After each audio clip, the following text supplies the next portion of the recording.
Olá pessoal, tudo bem? Vamos começar agora o conteúdo de números racionais. E o que são os números racionais? Números racionais são os números que podem ser escritos na forma de fração. Esses números também podem ter representação decimal finita ou decimal infinita e periódica. Muito cuidado com isso. Eu vou falar já já sobre essa questão do período, de ser periódico ou não. E vou falar sobre essa parte aqui que é muito importante para não se confundir entre números racionais e irracionais. Bom, observe que o conjunto dos números racionais, representados por esse símbolo aqui, na verdade eu conheço a representação dessa forma aqui, ó. É a mais comum, mas em computadores a gente vê dessa forma. Contém o conjunto dos números inteiros, que por sua vez contém o conjunto dos números naturais. Olha só, o conjunto dos racionais é esse grandão. Dentro do conjunto dos racionais está o conjunto dos inteiros, e dentro do conjunto dos inteiros estão os números naturais, que por consequência também está no conjunto dos racionais, né? Por transitividade, uma regrinha da matemática. O conjunto dos números racionais pode ser representado por esta definição aqui. Vamos entender o que isso quer dizer. Os racionais são igual a sobre B, tal que o A pertence ao Z, que são os números inteiros, tá? E o B também pertence ao Z, só que é o Z asterisco. O que significa o Z asterisco? São todos os números inteiros menos o zero. Ou seja, o que seria, ele vem do menos infinito, passa por todos os negativos, aí menos 2, menos 1, aí pula o zero, vai para o 1, 2, mesma coisa para o outro lado até o mais infinito e encerra, tá? Então, esse conjunto aqui é o que seria o Z asterisco, tá bom? Então, essa é a definição mais clara do conjunto dos racionais. Ele é um número do tipo A sobre B, tal que A pertence aos números inteiros e B pertence aos inteiros com exceção do zero. Por que, que o B é com exceção do zero? Olha quem é o B, olha onde está o B. Eu não posso ter divisão por zero, pessoal, é impossível. Imagina, 2 dividido por zero. Qual o número que vezes zero vai dar 2? É impossível, não existe. Qualquer número que eu colocar no lugar de x aqui vai continuar zero, né? Então é uma divisão impossível, tá bom? Então vamos lá. Exemplos de números racionais. Aqui é só para a gente ter noção de quais números podem ser considerados racionais e como a gente pode transformar um número inteiro ou um número decimal finito para a forma de uma fração. Bem simples, vamos pegar um exemplo tranquilo aqui. 12, por exemplo. 12 é um número inteiro, né?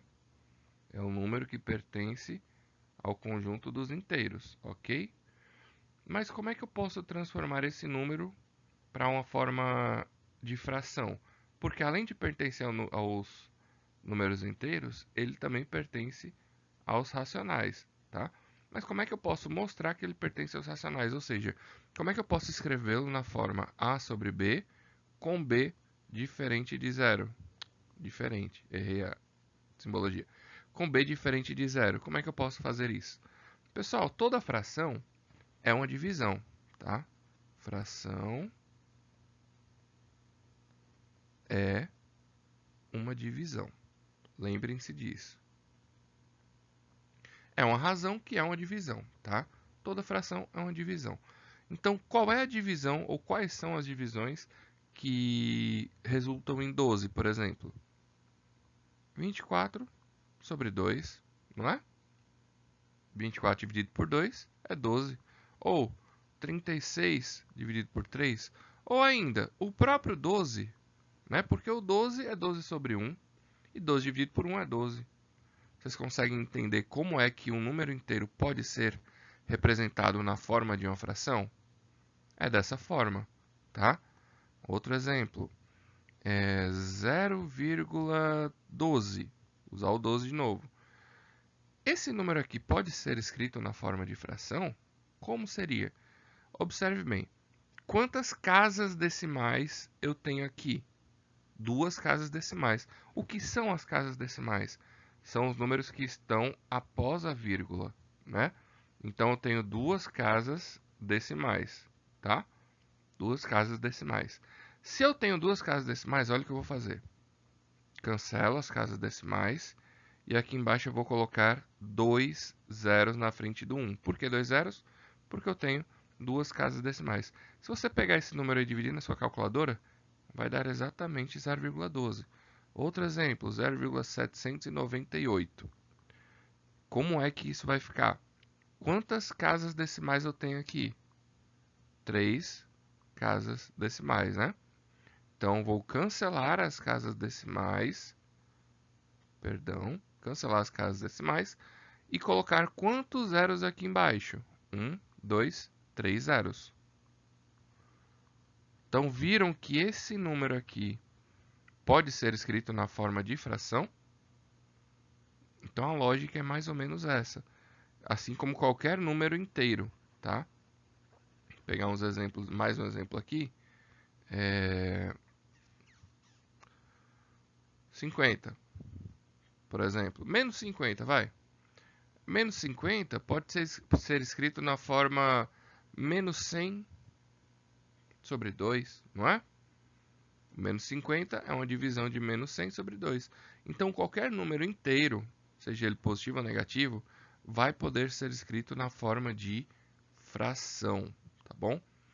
Então, lembrem-se disso. Quando você pegar um número dessa forma, desse tipo aqui, que é um número decimal finito. Como assim finito, professor?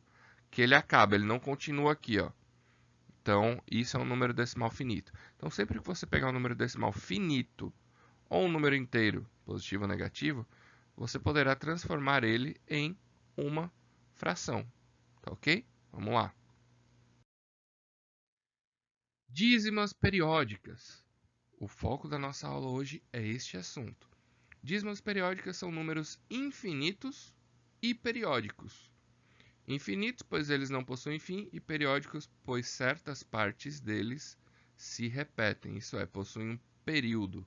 Agora vamos voltar ao que eu falei lá atrás, para a gente tomar bastante cuidado com isso.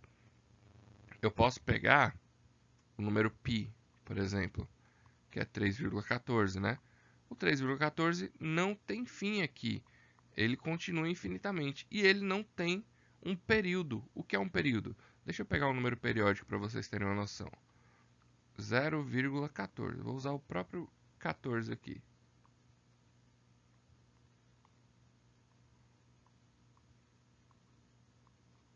E por aí vai. O que está acontecendo aqui? Vocês conseguem ver que o 14 ele está se repetindo para sempre, digamos assim? Então, significa dizer que este número aqui tem um período. Ele chega a um ponto que ele começa a repetir. Só uma observação, isso daqui a gente também pode representar dessa forma aqui, ó. Com um tracinho aqui em cima. Quando tiver esse tracinho, é porque essa parte da parte decimal está se repetindo, tá? Então, posso representar com esse tracinho aqui. Então, veja só. Esse número aqui tem um período e esse aqui não tem. Por que não tem? Porque aqui na frente não vai ser, aqui para frente não vai ser 14, 14, 14. Serão vários números sem manter um período, sem ter uma repetição, tá? Então, este número aqui, já que ele não tem um período, ele é um número irracional, tá bom? É um número irracional. E este número de baixo, como ele tem período, ele vai poder ser escrito na forma de fração, que neste caso seria 14 dividido por 99. Se você pegar a sua calculadora aí e fizer essa divisão, 14 dividido por 99, você vai verificar que vai dar 14, 14, 14 infinitamente, tá? Talvez até na sua calculadora, no seu celular, aconteça isso daqui, ó. 14, 14, 15 e acaba. Porque algumas calculadoras tendem a acabar a divisão, para não ficar infinito, para caber na tela, digamos assim. Mas esse número ele é infinito, a parte decimal dele é infinita e periódica, tá bom? Então, vamos ver aqui. Ó, além disso, as dízimas periódicas podem ser representadas na forma fracionária, como eu mostrei aqui. E podemos dizer que elas são racionais, né? Números racionais, porque pode ser escrito na forma de fração, ok? Podemos classificar as dízimas periódicas como simples e compostas. Vamos conhecer cada uma delas agora. Dízima periódica simples. Encontra-se somente o seu período após a vírgula. Como assim? Olha só. Vamos pegar o número 0,8888 e por aí vai. Qual é o período, né, desse número decimal? O que é o período? Período é um número que está se repetindo, tá? Então eu posso colocar aqui, período vai ser 8, certo? Período vai ser 8. Ah, professor, se eu quiser colocar 88, também pode, não está mentindo. O que você tem que tomar cuidado é com o denominador que você vai utilizar. Deixa eu explicar já já. Aí como é que eu vou transformar isso daqui para uma fração? Bom, qual é a parte periódica desse número? Ou seja, qual é a parte que está se repetindo? Vamos dizer que é 8 inicialmente.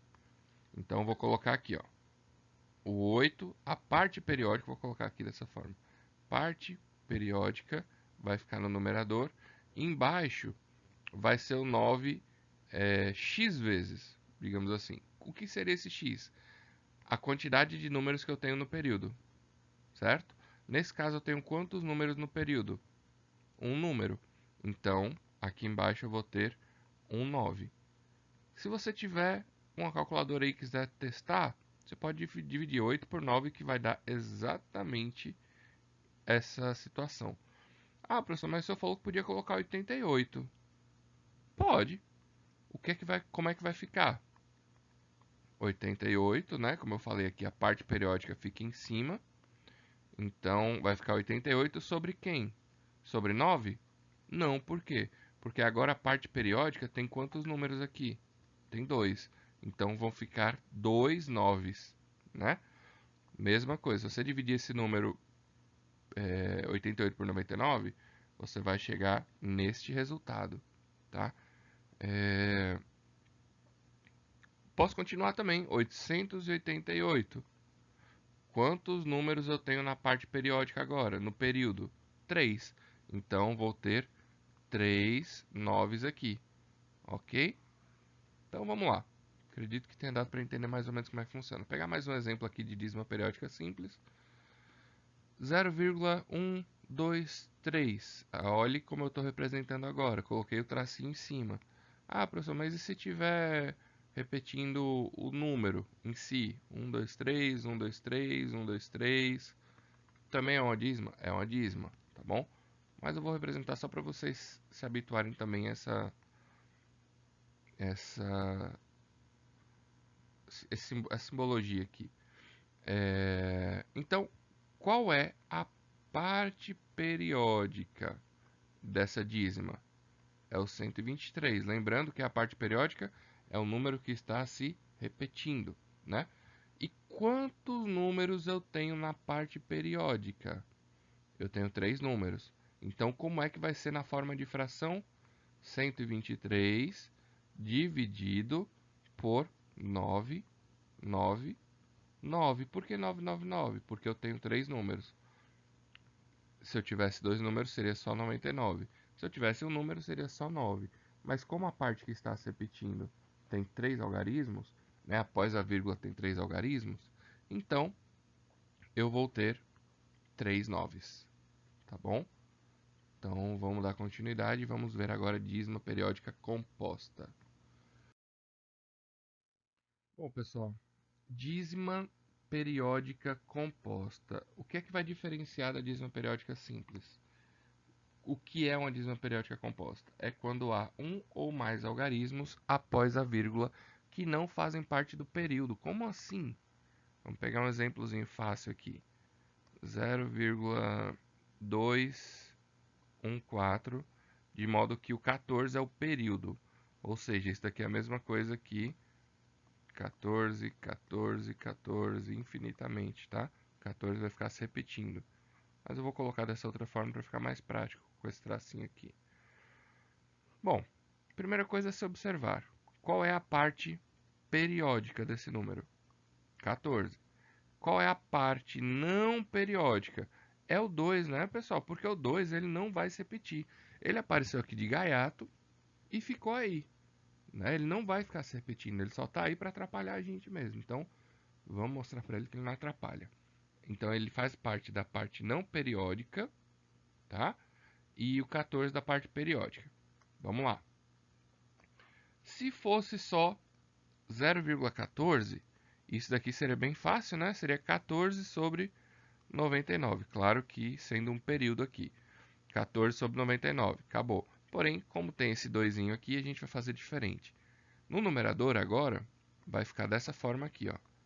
214 menos 2. O que seria isso? A parte... Na verdade, não dá nem para colocar dessa forma. É o todo, tá? É o número todo, com parte não periódica e parte periódica, menos a parte não periódica. Ok? E embaixo vai ficar o quê? 99? Porque só, na parte periódica só tem dois números. Né? Vou colocar dois noves? Não.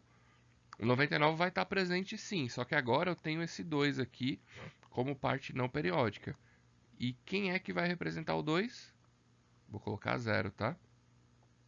Então, se você dividir 212 por 990, porque 214 menos 2 dá 212, dividido por 990, vai voltar exatamente para cá.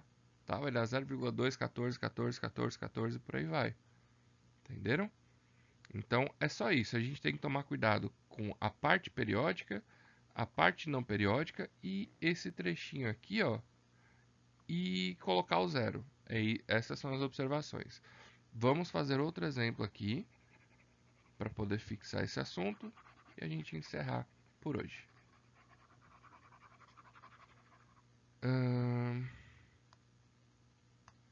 0,40 pode ser 45, 25, onde a parte periódica é o 25 e a parte não periódica é o 45.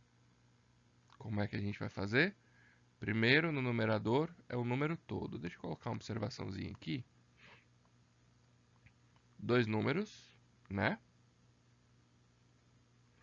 Dois números na parte periódica. Isso vai implicar para a gente dois noves.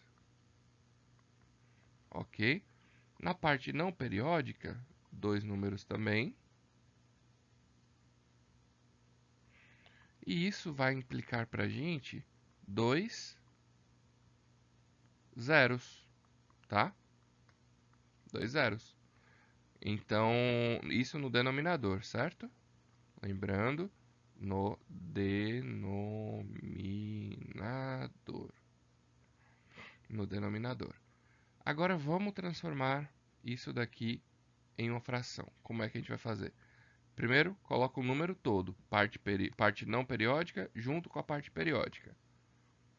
4, 5, 2, 5. Agora eu vou subtrair da parte não periódica, que é o 45. Então, menos 45 dividido por quantos noves? Cadê? Peraí. Aqui. 2 noves, né? Por que 2 noves? Porque a parte periódica tem dois números. Então, 2 noves. E quantos zeros? 2 zeros, né? Por quê? Porque vai ser de acordo com a quantidade de números da parte não periódica. E aqui eu tenho dois números. Então, 0, 0. Agora, se você dividir 4.525 menos 45, que vai dar 4.480, dividido por 9.900, eu vou ter exatamente esse começo da nossa conta aqui. 0,45. Vocês podem fazer na calculadora para testar. 25, 25, 25 e por aí vai infinitamente com esse 25 se repetindo, tá bom? Então é isso, hoje eu só queria mostrar para vocês essa forma de transformar dízima periódica em fração e também aqueles números que eu mostrei lá atrás, né? Por exemplo, o 10 em forma de fração, posso escrever 20 sobre 2. O 3,71 eu posso escrever como 371 sobre 100. Eu vou colocar dois zeros porque eu tenho duas casas decimais.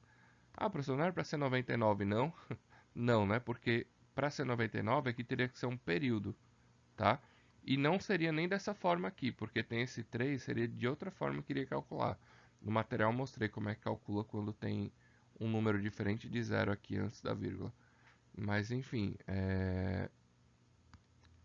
queria colocar essas situações para vocês. Então, qualquer dúvida vocês podem me procurar que eu vou estar ajudando vocês. Tá bom, pessoal? Então, até a próxima. Bons estudos.